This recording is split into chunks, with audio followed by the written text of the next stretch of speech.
ناظرین، آپ نے رات کو مسلم لیگ نون کا لاہور مینار پاکستان میں جلسہ تو لازمی دیکھا ہوگا، لیکن کچھ دوست ایسے بھی ہیں جنہوں نے نہیں دیکھا یا نواز شریف کی تقریر نہیں سنی۔ نواز شریف نے پہلے تو وہ سعودی عرب گیا، وہاں پر اس نے عمرہ ادا کیا، وہاں سے پھر دبئی آیا، دبئی سے پھر وہ اسلام آباد ایئرپورٹ پر آیا، اور ہمارا جو ہائی کورٹ اسلام آباد کا عملہ ہے وہ ایئرپورٹ پہ پہنچا، وہاں سے بائیو میٹرک کی، وہاں سے پھر دوبارہ نواز شریف لاہور جلسہ گاہ میں پہنچے۔ وہاں پر انہوں نے عوام نے، جو ان کی چاہنے والی عوام ہے، انہوں نے پرجوش ان کا استقبال کیا۔ اب نواز شریف نے اس جلسے میں کیا کہا، کیا معاملات، اب کس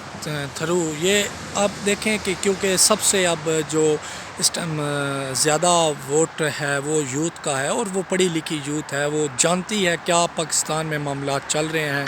کیسے چل رہے ہیں، کون چلا رہا ہے، کون لا رہا ہے، کون اتار رہا ہے۔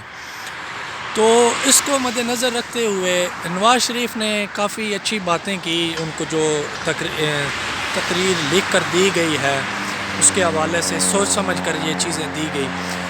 تھوڑا سا اسلامی ٹچ بھی دیا گیا۔ نواز شریف نے یہ اچھی باتیں بھی کی، معاملات اچھے بھی ہوئے، اور ان کی جو باڈی لینگویج ہے وہ ایک نارمل روٹین میں لگ رہی تھی۔ ان کی بیٹی ان کے گلے لگ کر اس کا رونا،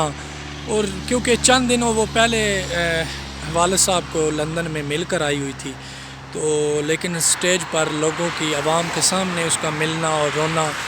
یہ اپنا ایک ان کے جذبات ہیں مریم نواز کے۔ تو نواز شریف کیونکہ انہوں نے کہا ہے کہ میرے اندر کافی دکھ ہیں جو میں بیان نہیں یہاں کر رہا، لیکن میں یہاں پر نفرت کی سیاست نہیں کرنا چاہتا، میں کسی سے انتقام نہیں لینا چاہ رہا۔ یہاں پر انہوں نے کہا کہ ہمیں یہ اگر آگے بڑھنا ہے تو ہمیں سب کو مل کر چلنا ہوگا، ہمیں جو پاکستان کے ہمسائے ہیں، ہمسائے ممالک، ان سے تعلقات اچھے کرنے ہوں گے۔ ان کا اشارہ انڈیا کی طرف تھا۔ اس کے بعد انہوں نے یہ بھی کہا کہ درود شریف پڑھا کریں۔ میں درود شریف اس ٹائم پڑھتا ہوں جب میں اکیلا ہوں، مطلب میں کسی کو، جب مجھے کوئی دیکھ نہیں رہا ہوتا، تو میں ہر ٹائم اس طرح تسبیحیں نہیں پڑھتا۔ یہ ایک جو اشارہ تھا، کیونکہ عمران خان یہاں ہاتھ میں تسبیح رکھتے ہیں، وہ پڑھتے ہیں، اللہ کا ذکر کرتے ہیں، یہ کچھ معاملات ادھر بھی تھے۔ عمران خان کا بھی انہوں نے تھوڑا سا ذکر کیا، اور ان کا کہا کہ میں ذکر تو نہیں کرنا چاہ رہا تھا۔ انہوں نے یہ بھی کہا کہ مجھے میری والدہ اور میری جو بیگم ہے ان کی جان بھی پاکستان کے لیے گئی، مجھے اور میری بیٹی کو جیل میں بند کیا گیا، میری بیٹی کے سامنے اس کے باپ کو بند کیا گیا۔ ہمیں بیٹی اور باپ کو ہفتے میں ایک ملاقات ہوتی تھی، جہاں مجھے بند کیا گیا وہاں مشکل سے چارپائی اندر آتی تھی۔ تو اس طرح کی کافی انہوں نے باتیں کی، اور جو ان کے جذبات میں اور بھی ایسی باتیں تھیں جو انہیں کرنے سے، جو میرے خیال میں منع کیا گیا تھا، جو وہ نہیں کر پا رہے تھے، کرنا چاہ رہے تھے۔ تو اس طرح انہوں نے سمجھدار جو ہے وہ دکھائی اور اچھی تقریر کی۔ تو میں بھی اپنے جو تجزیے سے لازمی یہ کہوں گا کہ ٹھیک ہے، جیسے بھی انہوں نے معاملات کیے، لیکن اب ایک ملک ہے پاکستان بڑی ہی مشکل وقت سے گزر رہا ہے، تو میں بھی یہی کہوں گا کہ سب کو انائیں یا معاملات اب بلا کر اکٹھا ہونا ہوگا، اور اس ملک اور اس عوام کا سوچنا ہوگا، کیونکہ سب سے زیادہ جو یوتھ ہے اس کا ہی ووٹ ہے، اور سب سے زیادہ جو باہر جا رہے ہیں، باہر کے ممالک میں، وہ بھی یوتھ جا رہی ہے۔ ان نوجوانوں کو جب یہاں اپنا مستقبل نظر نہیں آئے گا تو یقیناً یہ باہر کی طرف رخ کریں گے۔ تو جو ہمارے حکمران ہیں یہاں پر صرف آتے ہیں، وہ حکومت کرتے ہیں اور کچھ چار پیسے بٹورتے ہیں، اور پھر وہ واپس اپنے جہاں ان کا بزنس ہے، جہاں ان کی رہائشیں ہیں، وہاں واپس لوٹ جاتے ہیں۔ تو میں ان سے کہوں گا کہ یہ سدا ایسا نظام نہیں چلے گا۔ آپ کو چاہیے کہ یہاں اس عوام کا جو آپ کو منتخب کرتی ہے، جو آپ سے پیار کرتی ہے، اس کا سوچیں، اس ملک کے بارے میں سوچیں، نہ کہ ایک دن یہ ملک واقعی ہی ہاتھ سے چلا جائے اور عوام آپ سے اتنی نفرت کرے کہ آج تو آپ کا اس طرح استقبال کر رہی ہے، کل دوبارہ آپ کا اس طرح نہیں ہو۔ تو میں اپنے اس جو میرا اپنا تجزیہ ہے، اس ملک کو چلانے والے جو ہیں ان کو بھی چاہیے کہ اس عوام کا سے پیار کریں، اس ملک سے پیار کریں، خدا را اب اس عوام پہ رحم کریں۔ جس طرح یہ عوام بے روزگاری میں، مہنگائی کی چکی میں پس رہی ہے، اس سے زیادہ جو نقصان ہوا ہے وہ سب سے زیادہ سفید پوش جو طبقہ ہے اس کا ہوا ہے۔ تو اس لیے یہاں پر کسی قسم کی بھی پاکستان میں کسی چیز کی کمی نہیں ہے، معدنیات کی ہو یا کسی اور بھی،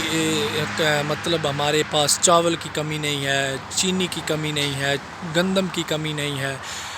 فصلوں ہر قسم کی فصل یہاں پاکستان میں ہوتی ہے۔ اللہ کا ایسا شکر ہے کہ ہمارے اس ملک میں 4 موسم اللہ نے عطا کیے ہیں، تو اس سے بڑی نعمتیں ہمیں کیا اور ہوگی؟ دریا ہیں، نہریں ہیں، سب نظام ہے، لیکن صرف کمی ہے تو اس ملک اور اس عوام سے وفاداری کی، مخلصانہ جو نظام ہے وہ نہیں ہے۔ دین کا نظام ہونا چاہیے، جو اس طرح ہمیں فرقہ واریت میں ہمیں الگ الگ کیا گیا ہے، اسی طرح ہمیں سیاسی طور پر بھی مختلف پارٹیوں میں بٹورا گیا ہے، ہمیں الگ کیا گیا ہے، آدھے پیپلز کے ہیں، نون لیگ کے ہیں، پی ٹی آئی کے ہیں۔ عوام کو بھی ایک اکٹھا ہونا ہوگا، ایک پیج پہ آنا ہوگا، اپنے اگر حقوق حاصل کرنے ہیں، اگر اپنا حق حاصل کرنا ہے تو ہمیں چاہیے کہ اس ملک کو آگے لے کر چلیں، کیونکہ دیکھیں نواز شریف نے کہا کہ ساتھ کے جو ممالک ہیں وہ انہوں نے کافی ترقی کر لی ہے، تو ظاہری سی بات ہے وہ ترقی اس لیے کی گئی ہے کہ وہاں کی جو عوام ہے یا وہاں کی جو گورنمنٹ ہے وہ اپنے ملک سے مخلص ہے، صرف وہ وہاں پیسہ بٹورنے نہیں آتے۔ نواز شریف نے یہ بھی کہا کہ ہم نے موٹر ویز دی، ایٹمی بم دیے، اس کے علاوہ پٹرول کی قیمتیں ہماری حکومت میں کم تھی، چینی کی قیمتیں کم تھی۔ تو اس طرح کی اگر بات کی جائے تو یہ تو پرویز مشرف کی حکومت میں ان کی حکومت سے بھی زیادہ کم تھی۔ تو اس سے آگے ہمیں بڑھنا ہوگا۔ اب قیمتیں کم تب بھی ہوں گی جب آپ چاہیں گے کہ واقعی ہی عوام کو ریلیف ملے اور عوام خوشحال ہو، یہ ملک ترقی کرے اور آگے بڑھے، تو پھر آپ کو اور اس ملک اور اس عوام کا سوچنا ہوگا، کیونکہ جو ہمارے ایم این اے یا ایم پی اے ہوتے ہیں، عوام انہیں منتخب کر کے اسمبلیوں میں بھیجتی ہے کہ ہمارا جو آواز ہے وہ اعلیٰ اقام تک پہنچائی جائے۔ تو ہماری عوام کو بھی یہ سوچنا ہوگا کہ جو چیئرمین یا کونسلر کے کام ہیں، گلی یا نالے بنوانا، وہ ہم ایم پی اے یا ایم این اے سے لے رہے ہوتے ہیں، تو یہ کام کونسلر کے یا چیئرمین کے ہوتے ہیں۔ تو عوام کو بھی تھوڑا سا شعور جو ہے وہ آنا چاہیے اور اس اپنی عقل کو استعمال کرے کہ کون سے کام کس کے ذمہ ہیں اور کون سے کام کس کے سے لینے ہیں۔ تو اس طرح نواز شریف نے آخر پر جو پاکستان زندہ باد کا نعرہ لگایا اور اپنی تقریر کو ختم کیا، کافی کیونکہ لمبی چوڑی ان کی 1.5-2 گھنٹے کی تقریر تھی، جہاں تو میں وہ بیان نہیں کر پاؤں گا، تو کافی جو اس کے نون لیگ کے چاہنے والے ہیں انہوں نے سنی ہوگی۔ تو میں اس حوالے سے یہ بتاؤں کہ اللہ کرے کہ ان حکمرانوں کو ہدایت دے۔ تو آپ بھی عوام جو ہے وہ میری اس تجزیے کو سنیے اور اس پہ آخر پہ لازمی آپ بتایا کریں، کمنٹس کریں کہ کیا اب نواز شریف کے آنے سے ملک میں خوشحالی آئے گی، کیا جو معاشی یا سیاسی معاملات خراب ہیں وہ ٹھیک ہوں گے یا نہیں ہوں گے۔ تو آپ لازمی اس کو اپنے کمنٹس میں بتائیے گا، اپنی رائے لازمی دیا کریں۔ شکریہ۔